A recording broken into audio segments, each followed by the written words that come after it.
Cincinnati beatdown being talked about all across the country tonight. Many moving parts to a story that seems to be developing by the minute. Thanks a lot for joining us here at 11. I'm Mike Yarder. Good evening to you. I'm Cherie Palello. So tonight on the same day, 3 suspects appeared in court. New pictures of one of the beating victims are emerging. Now, we do want to warn you tonight, these photos posted by U.S. Senator Bernie Moreno are very graphic. WLWT News Science anchor Chris Jacobs joining us here in the studio with some of the new details tonight. Hi, Chris. Yeah, hey, guys. So they are tough to look at. These images were posted by Senator Bernie Moreno. They were posted on X. He says a woman hurt in the fight, who he's calling Holly, gave him permission to share these images. You can see here her face badly bruised. It's cut up. Now, in that post, Moreno says, quote, Cincinnati is an amazing and spectacular city. It deserves political leadership that matches the greatness of its citizens, end quote. He says the mayor gave a late and weak response to the fight. He went on to criticize the police chief, Prosecutor Connie Pillage, and Representative Greg Landsman. We're also learning about more action to prevent violence in the city. In a statement, Governor DeWine said he spoke with the mayor and the police chief about sending more troopers to help with traffic and aviation support. All right, well, we're going to talk about this right quick. Let me just address something right quick for y'all. We got to address this right quick. First and foremost, you see the narrative they paint, and they put an image up in your face of this Caucasoid woman that got the brakes beat off her. She got her ass whooped, as we can clearly see. And when they show that image of that Caucasoid woman, see, they didn't show the man. See, this is my first time watching the video, to be honest with you. I don't know if they're going to show the man or not, but they made sure they showed that woman. Okay? I'm finna explain something to y'all. This is the narrative that they push. First of all, I'm going to say this now. They shouldn't have did that woman like that. But we've learned from the Montgomery brawls, when two men is fighting and a woman jump in it, in any kind of fashion, in the heat of the moment when somebody pissed off, she's liable to catch some blows too. We didn't see this shit already with the Montgomery brawl. Okay? And one thing that these, let me just be blunt and be straightforward with y'all, because I'm not going to sugarcoat nothing with y'all ass. One thing that we learned with this racist ass media is that they haven't showed yet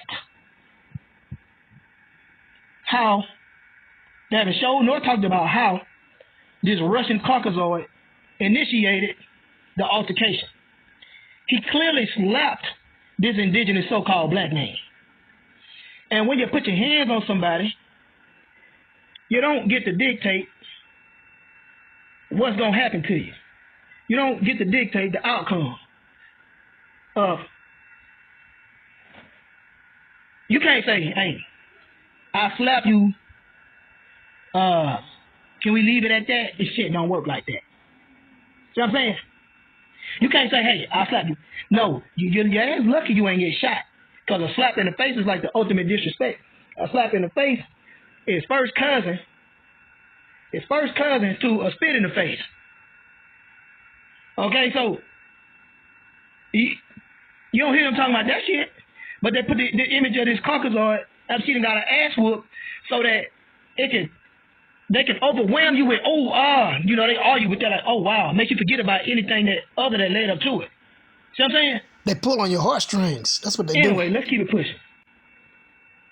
But anyway, like I said, the Caucasoid Russian dude, a foreigner, you would think at least they would say, well, and see this is the shit they get me. How the fuck you initiate the altercation? You initiate it.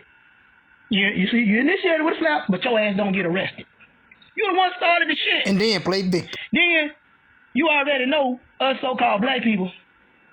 And we with our partners, and a Caucasian, after the way that they've done us in history, if they do some foul shit, most likely everybody gonna jump in and scrub his ass out. If you hang with some partners that are not house niggas, that ain't got that old coon in them, they finna scrub his ass out for the ancestors. Based off their history of centuries of hanging us, castrating us, even hanging little babies, doing all kind of foul shit Okay? So the ancestors is going to jump down inside that vessel and whoop his ass. And if the Caucasoid woman get in it, they're going to jump inside the other indigenous so-called black people and whoop her ass too. They're going to be possessed. It ain't nothing they're going to be able to do about it. They're going to whoop their ass. Just like the Montgomery brawl. I'm trying to tell y'all, Caucasians some good shit. I know y'all listening just like everybody else listening. So what? First of all, you don't put your hands on somebody. If you argue, that's cool. But the person that put their hands on somebody is the most uncivilized. Whoever put their hands on them first is the most uncivilized. An intelligent person can talk the issue away.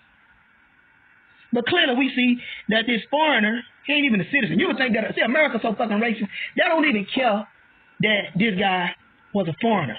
As long as he's a Caucasoid, that's what they care about. We can't have this image out. This is what they say, y'all. This is the picture they paint. We can't have this image out of a Caucasoid, one of ours, being displayed in this manner. We must persecute these Negroes to the highest degree. That's what they're doing. They can't have their image out, but they have an image of people like Sandra Bland out. They had an image of, what's the other girl? Breonna Taylor out. They don't give a fuck. They'll put that motherfucker out, promote it and everything. You know what I mean? The black women that got abused, killed by cops for no damn reason, and there was no outcry. And all they did was took a good ass whooping. You know what I'm saying? You know what I mean? In centuries, black people were tortured, hung in trees, murdered, shot down like a dog, tied up in chains against trees, babies cut out their stomach, no outcry. And then do shit. They had not even initiated the altercation by doing nothing physically violent towards these Caucasoids. They just said, hey, I got into it with this one. Hey, but this one to do it don't matter. Just grab a Negro. It don't matter. Let's just grab one and do away with them. They ain't care. No trials, none of that shit. Then if they did go to trial, 10 times out of 10, all the motherfuckers that was in the court system was racist. They was Klansmen.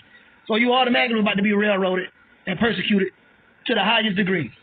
Anyway, let's keep this bullshit rolling. It's meant to help local officers focus on other crimes. The state has given similar support in other cities in the past. He says it's worked in the past as well. And a man running for governor announcing a town hall in Cincinnati in the wake of the downtown fights. Vivek Ramaswamy posting to X saying he'll join former Vice Mayor Chris Smitherman for an open conversation. Ramaswamy says he plans to invite city officials, community leaders, and any victims from that brawl. Now, also some controversial comments about the fight coming from Cincinnati City Council member Victoria Parks. In a Facebook comment under one of the videos of the fight, Parks saying, quote, "They begged for that beatdown. I'm grateful for the whole story," end quote. Now, that comment was followed by dozens of responses recognizing her as a city council member. Victoria Parks told WLWC she did post that comment, and she's standing by it. We've also reached out to the rest of city council and other city leaders to respond to Parks' comment and her stance on the violence, but have not heard back. Chris Jacobs, WLWT, News 5. And Chris, I spoke with the victim who U.S. Senator Bernie Moreno posted about. Her name is Holly. She told me she wants... Let me show him the fuck up right quick. All right, look here, y'all. I stand with the city councilwoman. I stand with the councilwoman. I'm pretty sure she feels just like I feel. Okay? Anyway, yeah, I'm proud of her. Let's keep it pushing with these devils. Wants to sit down with me and tell her side of the story, but right now she's concerned about backlash. Holly says that she was at that bar called Love the night it happened, celebrating a friend's birthday. The incident started when they were on their way out, she says. She tells me she's already been to the doctor a few times this week and spends much of the day. He ain't say nothing about, he skipped that part. Well, her husband's boyfriend, whoever the fuck he is, he slapped the indigenous so-called black man. He slapped him. He slapped the foundational black American. Okay, somebody that's indigenous to America. A citizen of America. A foreigner did. But guess what? White supremacist, racist America don't give a shit if he's a foreigner as long as he's a Caucasoid European. That's all they worried about. They don't care. They don't care if he started the shit. They don't care. What do you mean? Y'all better see this shit for what it is. Holding an ice pack to her face. See that? Look at that. Now, one time did these raggedy motherfuckers mention who started it? They just painted a picture that, oh, this poor Caucasian woman this poor pinkish pale so-called white woman has been done wrong. Yeah, but see, tell it all, goddammit. Stop painting a picture that ain't really there. Yeah, the picture there with the motherfucking bruise upside her head and shit. Okay? But you shouldn't have been fucking with him. Talk shit, that's alright. But you don't put your hands on somebody and think that shit gonna be sweet. Anyway, man, y'all leave in the comments. Tell me what you think about it.